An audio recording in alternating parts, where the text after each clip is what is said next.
All right, y'all, welcome to the Scott Horton Show. I'm the director of the Libertarian Institute, editorial director of antiwar.com, author of the book Fool's Errand, Time to End the War in Afghanistan, and the brand new Enough Already, Time to End the War on Terrorism.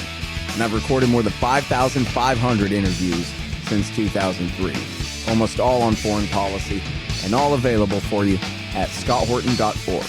You can sign up for the podcast feed there, and the full interview archive is also available at youtube.com/Scott Horton Show.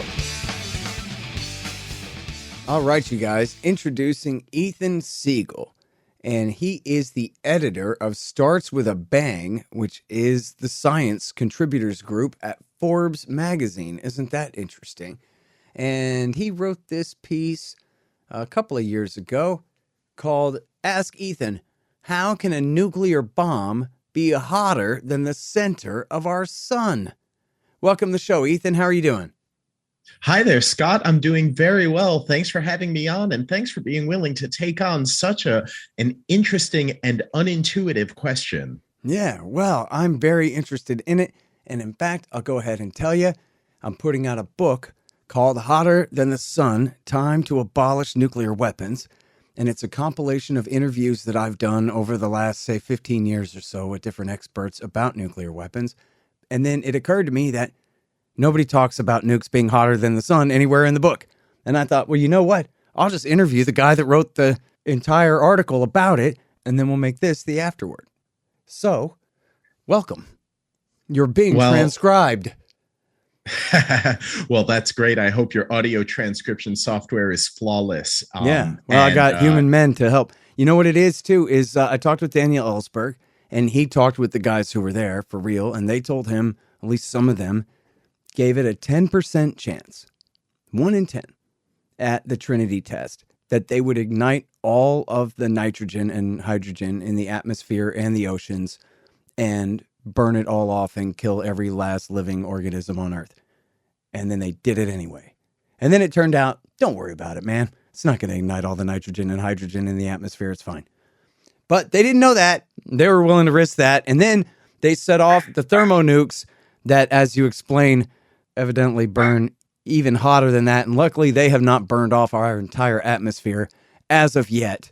But it's interesting to note that that's the kind of mad science that we're dealing with here. Is it really possible, to stop beating around the bush, is it really possible that a nuclear bomb could burn hotter than the sun, the center of our solar system? Say it ain't so, Ethan. Come on. Well, so to spoil the answer, the answer to that is absolutely yes. You have to remember, when it comes to temperature, when we talk about temperature, we talk about it occurring in a region of space.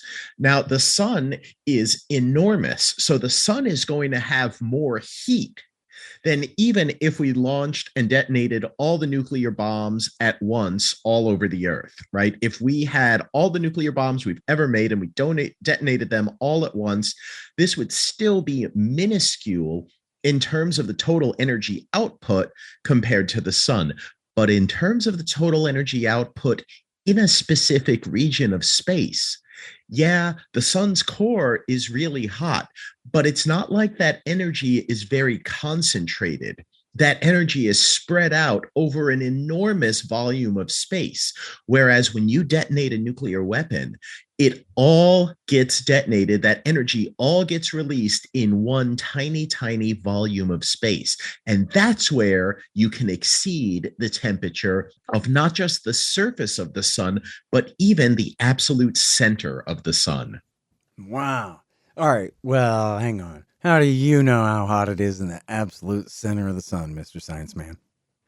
Well, that's so wonderful that you introduced me as a Mr. Science Man, because we have the sciences of astronomy and physics that tell us how the sun works. So we know, okay, what's the sun made out of? Well, we have both theory and observation, and that tells us about 70% of the sun is made out of hydrogen, and about 28% is helium, and about 2% is everything else combined. So most of the sun is hydrogen.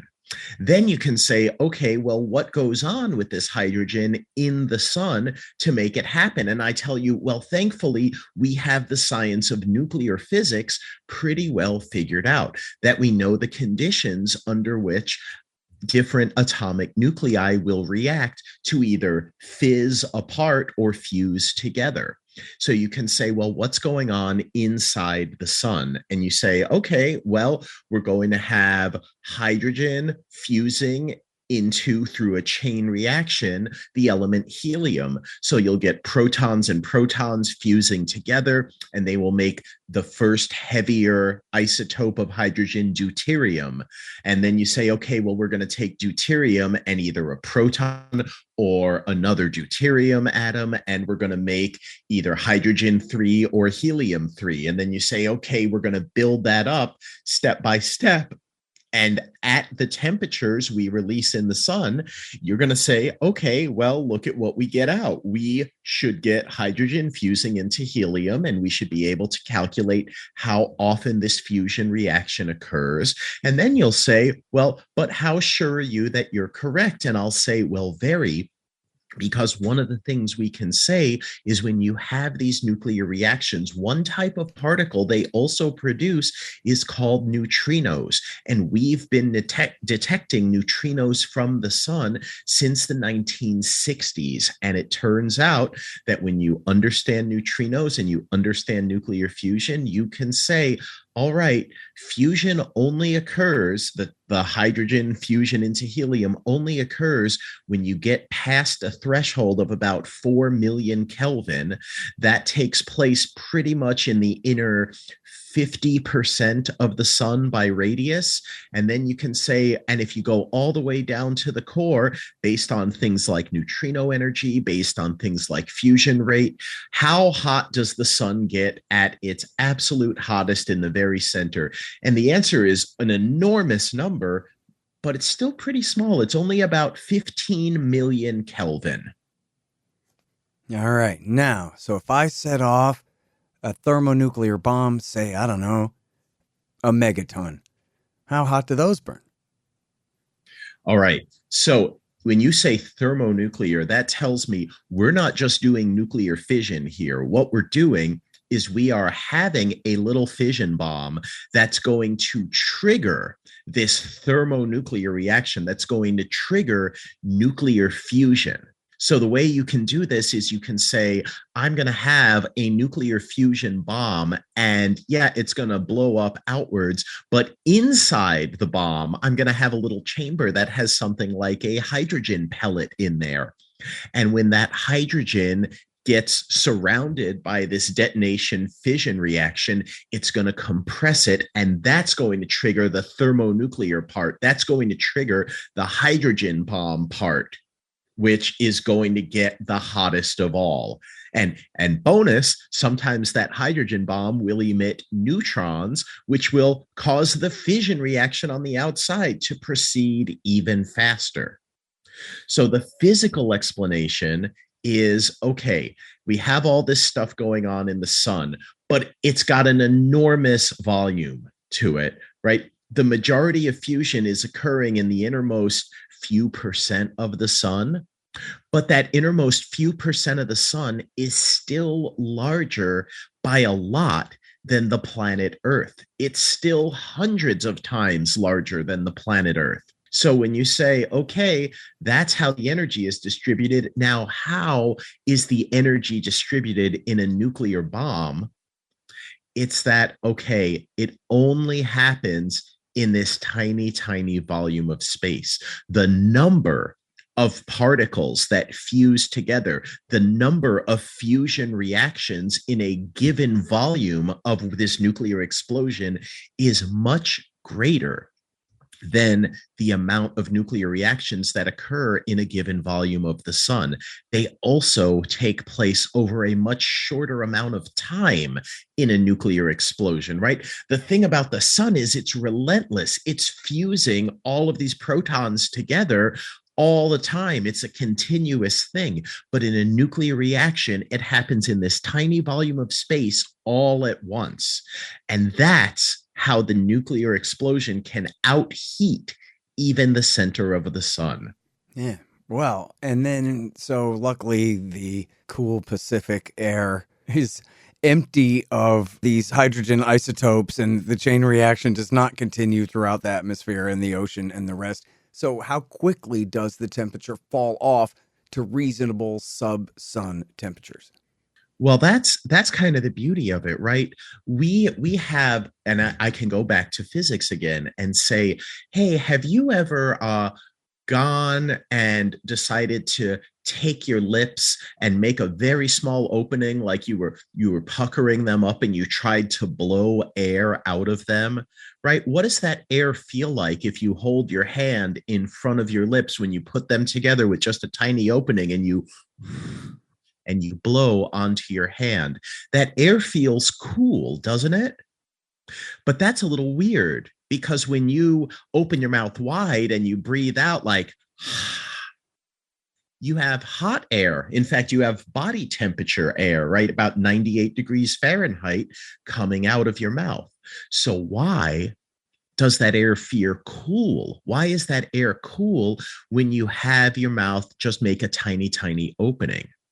And the answer is something called adiabatic expansion. There are a lot of ways that gas can expand, but if you just allow it to freely expand in the environment of space, if you allow it to rapidly expand, adiabatic is what it's going to do, and it's going to cool it down. Same thing, if you adiabatically compress something, it'll heat up. That is how the pistons in your car engine work.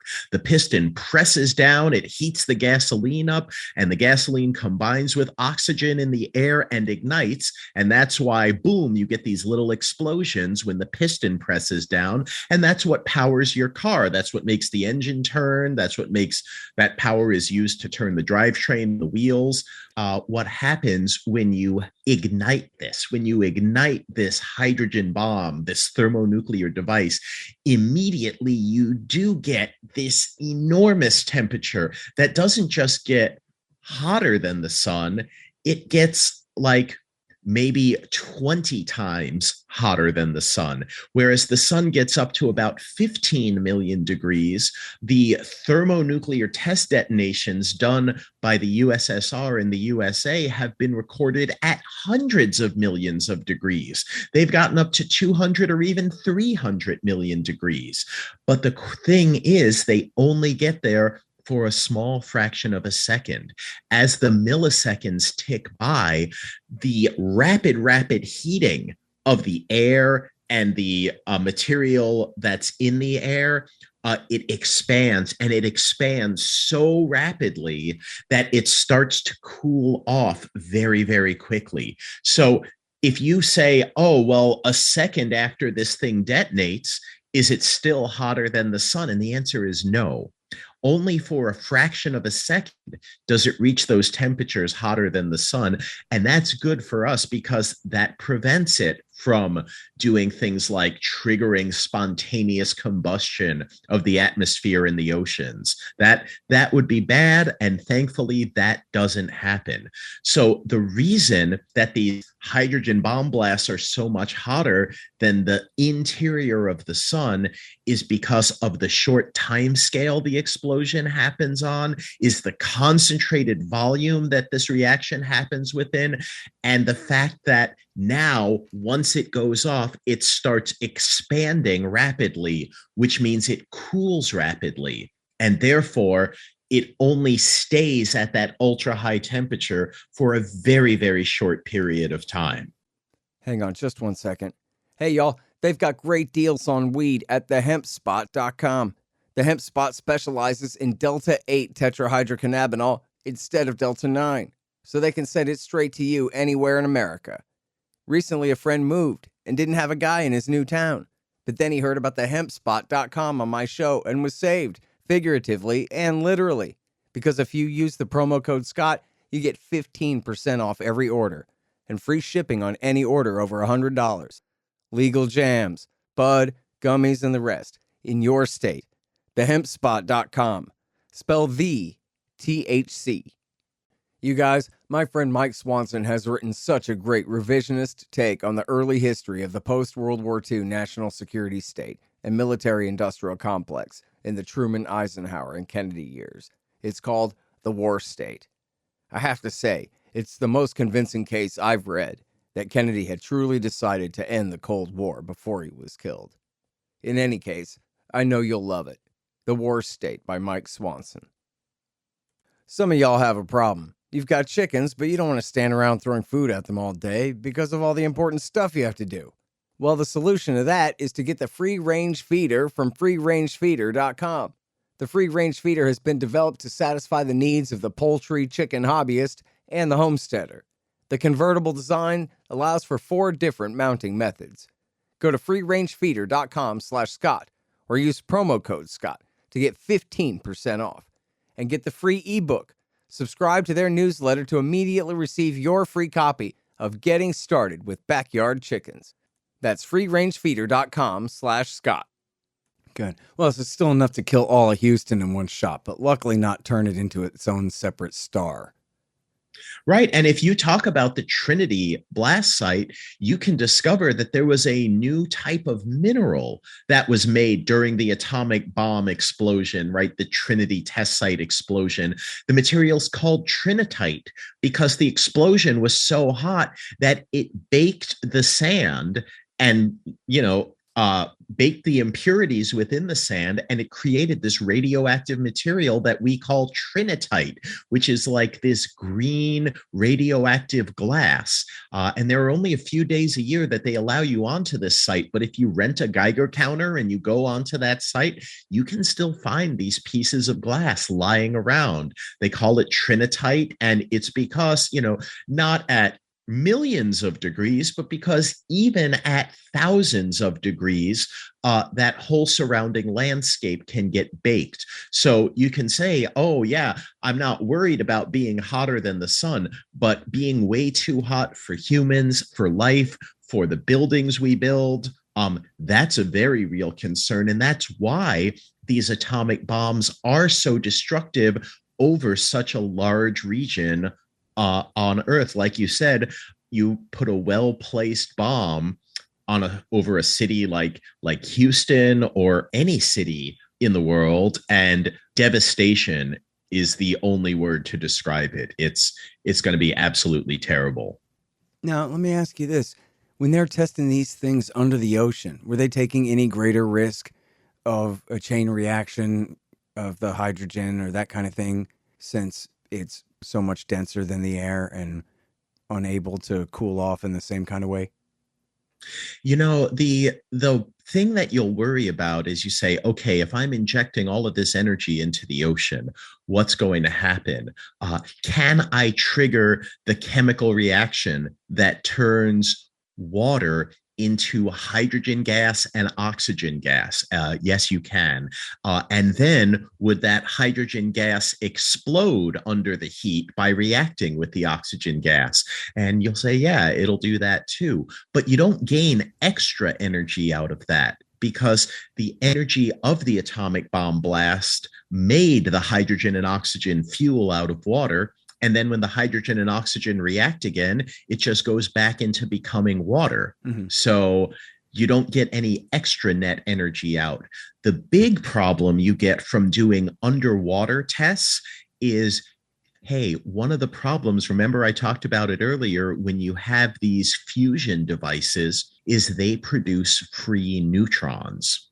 Fission also relies on neutrons. If you have neutrons entering your water, that is going to produce deuterium when one neutron hits a hydrogen nucleus. Okay, deuterium's no big deal. It's stable and it's not poison. You don't want to drink D2O instead of H2O for a long time, but getting a little bit of deuterium in your water isn't bad.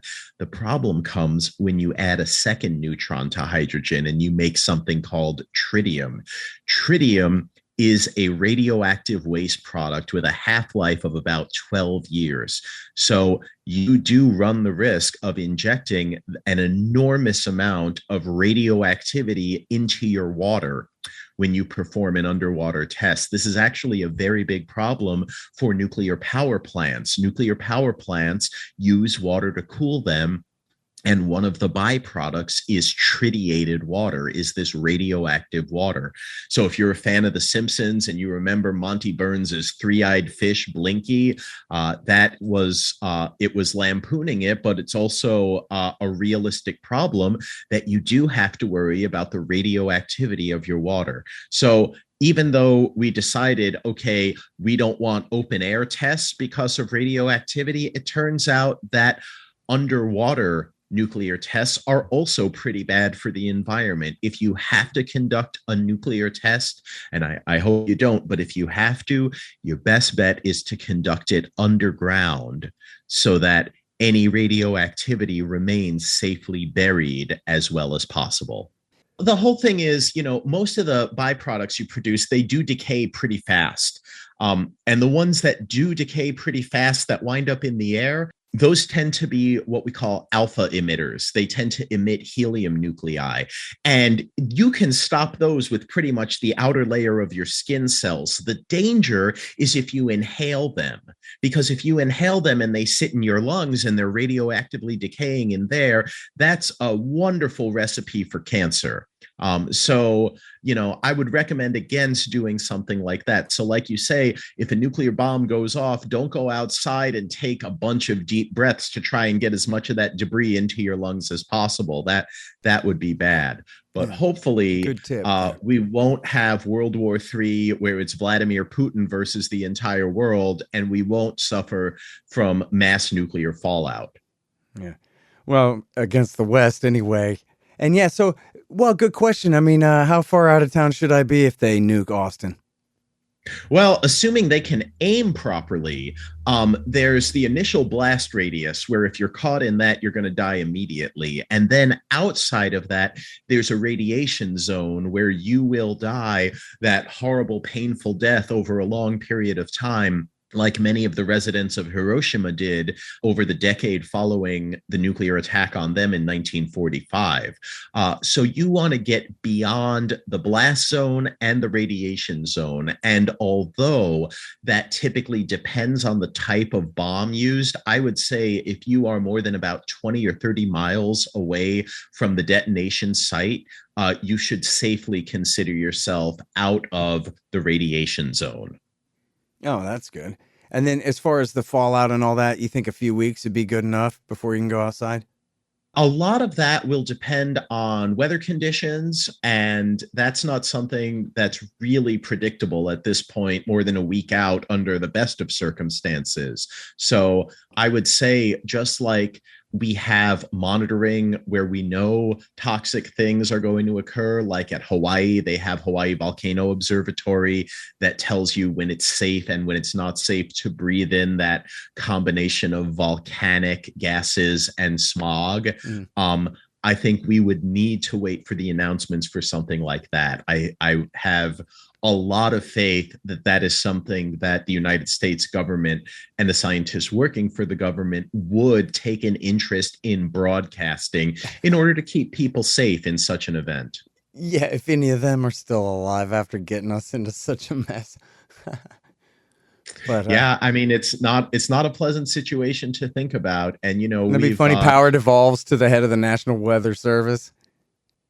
I mean, it's important though, right? Because you get these nuclear fallouts and you get these radioactive particles going in various places. And just like different types of pollution can land in different places, you want to make sure that, okay, if something went off in Austin and then it comes around the world and it starts landing in Anchorage, you want to make sure that the residents of Anchorage are not all dying of radiation poisoning because you failed to track where the nuclear debris went. Yeah. All right. Well, I wonder how prepared they are for the National Weather Service after the nuclear apocalypse to keep track of the fallout clouds. They better be planning ahead over there at the Rand Corporation, They were the ones getting all Howard Hughes on me. They're the guys who had the plan for here's how we can provoke Russia without probably leading to too bad of a backlash. So I hope they're the ones who are getting the National Weather Service prepared for Dr. Strangelove days here. Well, may the future be kind to us, and may we never need to find out. Seriously. All right. So, everybody, you heard him. It's Ethan Siegel. The bad news is the H-bombs, yeah, they burn at a few 100 million Kelvin, but only for a moment, and then it's cool after that. So we can rest assured. Thank you so much, Ethan. Oh, thank you. It was my pleasure to be here. All right, you guys. Ethan Siegel, again, senior contributor at the Starts With a Bang contributor group at Forbes magazine. The Scott Horton Show, Anti-War Radio, can be heard on KPFK 90.7 FM in LA, APSradio.com, antiwar.com, scotthorton.org, and libertarianinstitute.org.